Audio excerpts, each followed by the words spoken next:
अगर जीवन में चाहते हैं कि ठाकुर जी आपसे प्रसन्न रहें तो अपने घर में तुलसी जी, खूब सारी तुलसी जी और पुष्पों के पौधे नियुक्त कर दीजिए और उन्हीं से निर्माण करके चाहे छोटी माला बनाओ, अपने हाथ से बना के ठाकुर जी को पधराओ। ठाकुर जी इतने रीझ जाते हैं।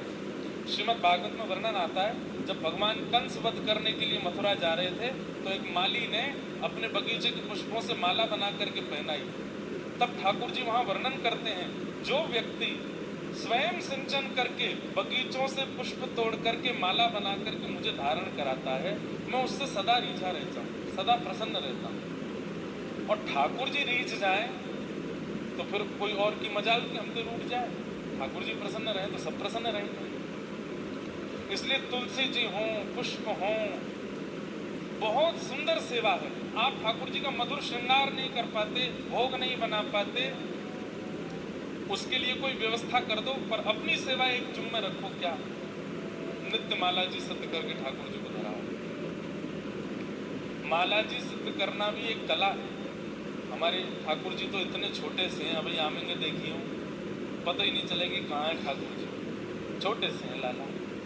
लेकिन छोटे से ठाकुर जी की माला कैसे बनती है? जैसे ये गुलाब की पंखुड़ी है ना, इसको एक बार मोड़ो, फिर एक और बार मोड़ दो, फिर एक और बार मोड़ दो, तो ये छोटे हो जाएंगे। ऐसे छोटी छोटी, कुछ लाल पंखुड़ी, कुछ हरी पंखुड़ी, कुछ सफ़ेद पंखुड़ी, ऐसी छोटी सी माला बनती है, तब धारण करते हैं। ठाकुर जी को माला इतनी प्रिय है, वास्तव में पुष्प जो होते हैं माला में, उनको ठाकुर जी अपना भक्त स्वरूप मानते हैं। और माला बनाने वाले को भी यही भावना रखनी चाहिए, प्रत्येक पुष्प को एक भक्त का नाम दे करके माला में पिरोगे। सूरदास जी आ गए, तो मीराबाई आ रही हैं, तो ये कुम्मन दास जी आ रहे हैं, ये गोदाम्बा जी आ रही हैं, ये बरबर मुनि स्वामी आ रहे हैं, ये यमुनाचार्य जी आ रहे हैं। ऐसे करके जो भक्तों के नाम आपको याद है, भक्तों का नाम धारण करके एक माला बनाओ। भक्त माल बन गए, फिर ठाकुर जी को धारण। इतने प्रसन्न होते हैं ठाकुर जी, चारों तरफ भक्त बैठ गए, मेरे कंठ पे लग गए, और फिर ठाकुर जी उनके संग ही अपना मन लगाते हैं। तो जिसे चाहिए कि ठाकुर जी रीझे रहे, नित्य माला सेवा किया ठाकुर जी की। तो श्री गोदाम्बा जी के पिताजी माला बनाते, सिद्ध करते और श्री रंगनाथ भगवान को धारण कराते। लेकिन उनका नियम था कि माला सिद्ध करने के बाद अपरस में स्नान करने के लिए जाते, शुद्ध अवस्था में आ जाते और तब माला जी लेकर के मंदिर जाते। लेकिन इतने ही बीच में छोटी सी गोदा आती और पिताजी के द्वारा सिद्ध की गई माला उसको लेकर के और अपने गले में पहन लेते, पहन के खूब देर आनंद करते। खूब उनको पता था कि रंगनाथ भगवान को जाने वाली है। वो जब रंगनाथ भगवान को देखती थी तो यही भाव होता था कि ये मेरे पतिदेव हैं, ये मेरे प्रियतम हैं।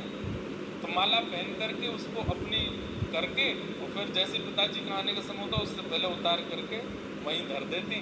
पिताजी वो माला जा करके ठाकुर जी को पहना। उतरी हुई माला ठाकुर जी को धराना अपराध है, पर गोदाम्बा जी तो नित्य माला पहनती और उसको अपने उतरन कर देती, ठाकुर जी को पहनाती।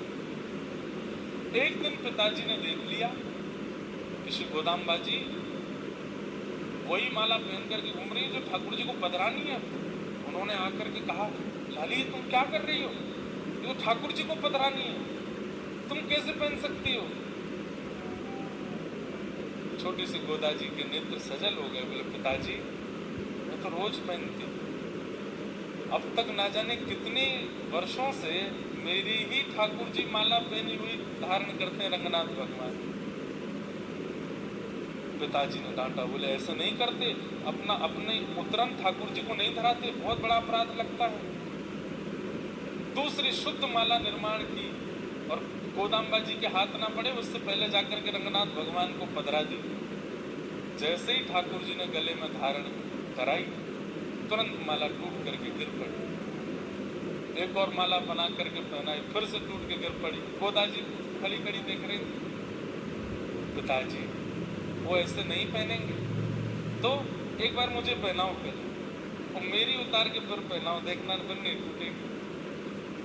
पिताजी बोले मैं ये अपराध कैसे कर सकता हूँ, अपने हाथ से ही पहना करके निर्माल्य और उतरी हुई माला पहनाऊं ठाकुर जी को।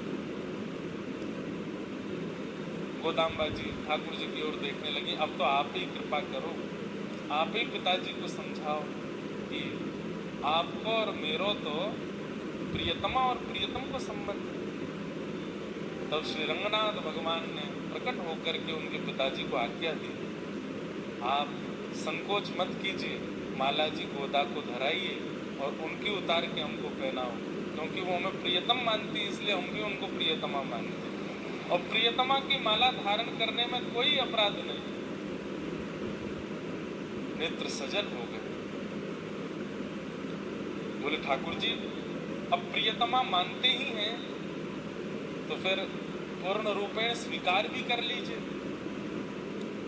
और उसके लिए जो नियम साधन हो वो करिए। तो फिर 1 मास पर्यंत का धनुर्मास व्रत गोदाम्बा जी को बताया, और श्री गोदाम्बा जी नित्य व्रत करती हैं और दिव्य प्रबंध का पाठ भी होता है। वहाँ पर नित्य ठाकुर जी की गाथा सुनाई जाती है। 30 गाथाएं हैं, 30 दिन के गाथाओं में 30 दिन का उत्सव चलता है।